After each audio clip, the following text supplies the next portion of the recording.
Nabi SAW bersabda, innama ana mru'un magbud yushiku ayyatiya rasulu rabbi faujibu wa ana tarikun fikum astaqalain ma in tamassaktum bihima lan tadillu ba'di abada.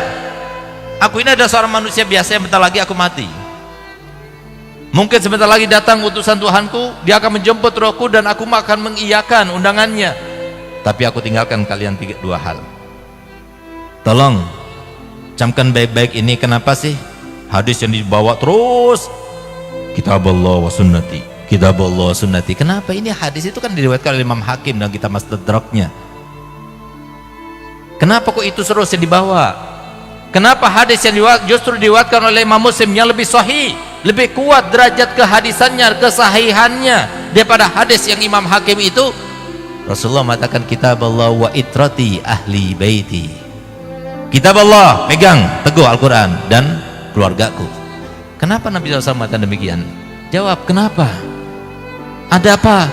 Lalu kenapa Nabi SAW di akhir hadis itu beliau mengatakan uzakirukumullah fi ahli baiti, uzakirukumullah fi ahli baiti, uzakirukumullah fi ahli baiti. Aku ingatkan kalian ya, aku ingatkan kalian lah terkait dengan keluargaku. Hati-hati, mereka keluargaku, mereka cucuku. Dan Nabi SAW berkali-kali mengatakan, aku ini adalah manusia biasa sama seperti kalian.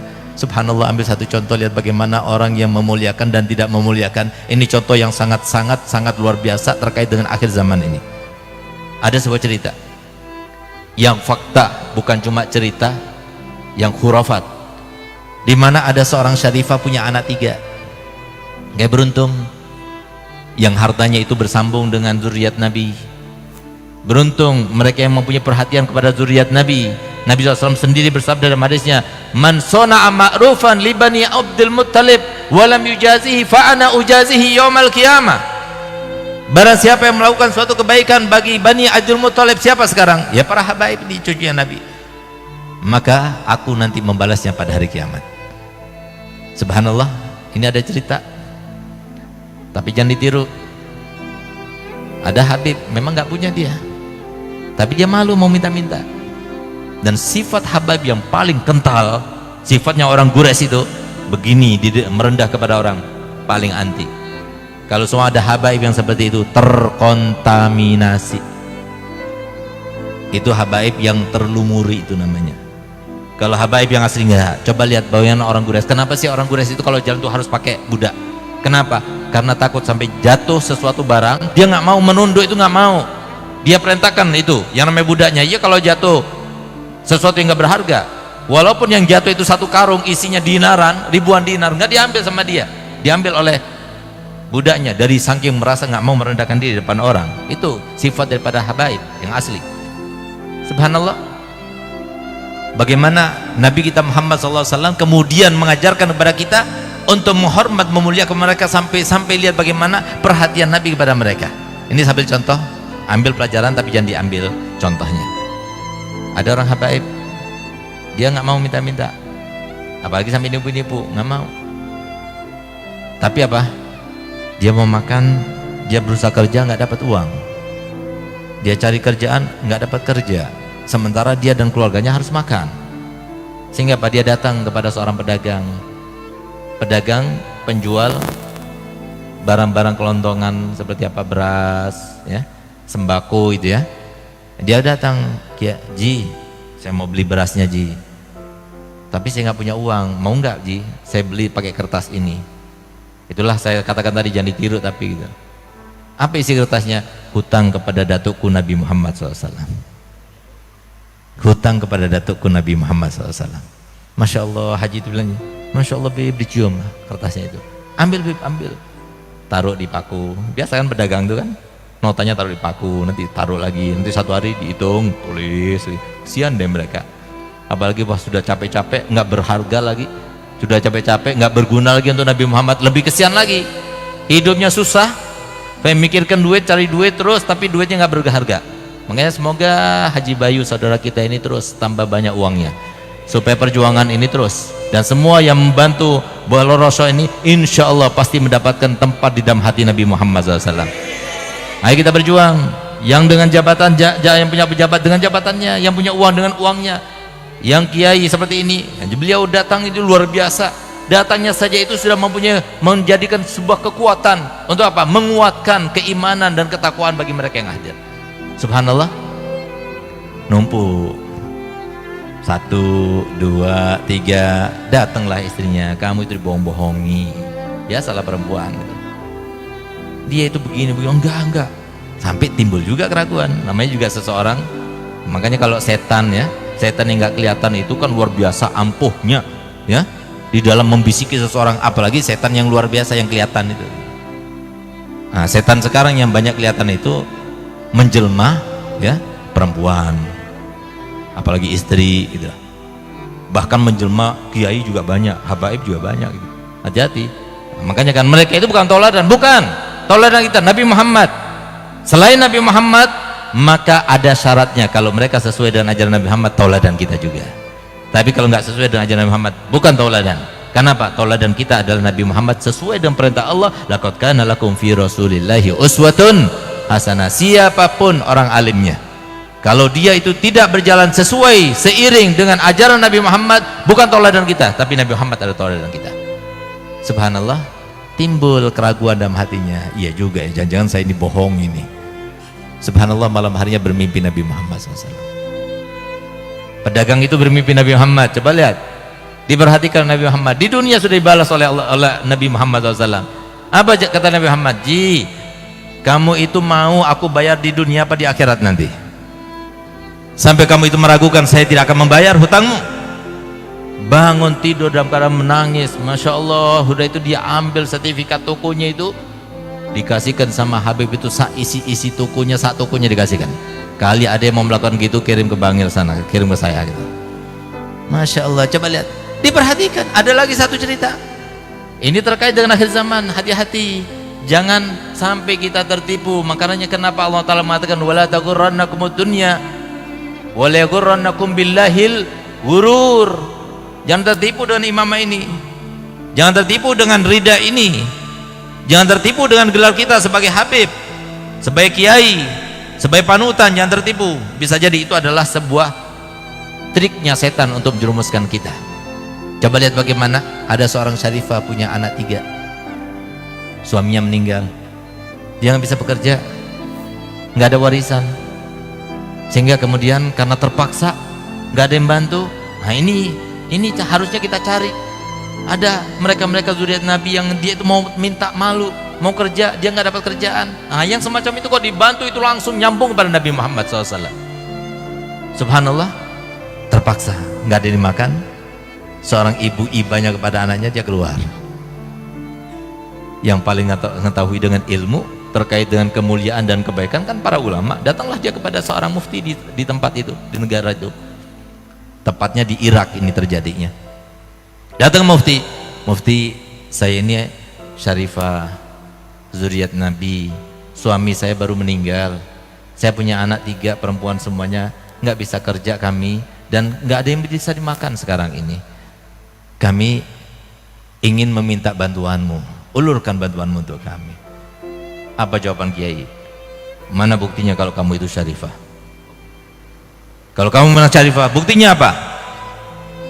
Dia nggak bawa bukti. Nasab mungkin waktu itu Toriko apa namanya itu, Robito itu belum ada kali gitu, sehingga belum ada nasab itu yang tercatat seperti paspor sekarang ini. Sehingga apa? Ya sudah, karena dia minta bukti, dia nggak punya bukti, dia keluar. Karena dia itu terhimpit dengan rasa lapar yang luar biasa perutnya, dia datang kepada orang Yahudi, pedagang Yahudi, tapi dia bilang, "Gal, aku ini syarifah zuriat Nabi." Polos, lugu, tapi nggak ada maksud. Yang polos sama lugu itu karena ada maksudnya. Ini nggak ada maksudnya. Akhirnya apa? Dihormati sama Yahudi itu, dikasih makan, dikasih ini. Kamu di sini sudah, tinggalnya di sini dulu. Sampai kamu itu merasa enak, baru nanti kami akan carikan tempat tinggal yang layak untukmu. Tinggal di situ. Malam harinya si kiai itu bermimpi. Itu yang namanya umatnya Nabi Muhammad itu daripada mahsyar, cari syafaat, cari ini. Terus di situ ada surga, ada pintu-pintu surga, bahkan ada sebuah hotel atau sebuah rumah surga yang sangat mewah. yang sangat indah. Maka kemudian dia berharap itu adalah milik dia. Maka kemudian dia tanya kepada Rasulullah, itu milik siapa? Itu milik umatku. Aku juga termasuk umatmu ya Rasulullah. Kamu umatku? Iya. Mana buktinya? Kata Rasulullah. Takutnya kita seperti itu, Pak. Mana buktinya, kata Muhammad? Mana buktinya kalau kamu umat? Ya Rasulullah, masa engkau tidak tahu aku ini adalah umatmu? Kenapa ketika cucuku datang kepadamu, kemudian dia mengaku sebagai cucuku, kenapa kau masih tidak percaya dan kamu mengatakan kepada dia dan melukai hatinya dengan mengatakan, mana buktinya kalau kamu syarifah? Ya Allah, kata-kata semacam itu sampai kepada Nabi Muhammad. Kita sudah lupa bahwasanya Nabi Muhammad SAW setiap hari Kamis sebelum amal kita dilaporkan kepada Allah Ta'ala, disodorkan dulu kepada Nabi Muhammad. Entah apa yang akan dilaporkan besok ini, hari Kamis besok, apa yang akan dilaporkan seminggu ini kepada Nabi Muhammad. Kata Muhammad, kalau aku melihat amal umatku baik, aku bersyukur, aku tersenyum karenanya. Dan semoga kita selalu menjadikan Nabi Muhammad selalu tersenyum pada kita. Tapi kalau amal yang disampaikan kepadaku, yang disodorkan padaku daripada amal umatku tidak baik, aku akan mintakan ampun. Dimintakan ampun setiap minggu, kemudian begitu kepada cucunya Nabi Muhammad. Begitu perhatiannya kepada cucu Nabi Muhammad. Subhanallah, coba lihat. Hanya kata-kata saja tapi diingat oleh Nabi Muhammad. Kalau kita ini, Pak, ini saya punya anak ini, dia sebetulnya nggak mau ikut, tapi saya biasa pergi sama anak saya supaya dia itu keluar, ada PD dan sebagainya. Kalau semua tadi dihormati, dimuliakan sama Haji Bayu, saya senang. Tapi kalau semua saya datang sudah diundang Haji Bayu, begitu anak saya datang disengkat kakinya jatuh tersungkur. Kira-kira saya mau nggak diundang lagi sama Haji Bayu? Nggak bakalan mau saya. Itu kenapa? Nggak bakal saya mau balas karena saya punya ilmu. Tapi kan saya kecewa, Masya Allah Haji Bayu, setiap saya mulai khutbah pasti saya doakan panjang lagi doanya, anak saya dijatuhkan begitu. Kan kecewa saya, itu saya. Bagaimana dengan Nabi Muhammad? Subhanallah, coba lihat. Kemudian apa? Dia bangun dari tidurnya dalam keadaan menyesal. Lalu apa yang lakukannya? Dia pergi ke toko Yahudi itu, orang Yahudi itu. Dia bilang, ada syarifah di sini, Gal? Iya. Serahkan padaku. Kenapa harus aku serahkan padamu? Dia itu, aku bantu dia. Gal, pokoknya serahkan padaku. Gal, tidak, saya tidak akan serahkan dia. Saya muliakan dia, walaupun dia tidak seagama denganku, saya muliakan dia. Sudah, serahkan pada saya akan berikan harta yang banyak kepadamu. Gal, tidak, saya tidak akan berikan. Kenapa? Ketahuilah bahwasanya surga yang kamu lihat di dalam mimpimu itu kata Nabi Muhammad, itu adalah untukku.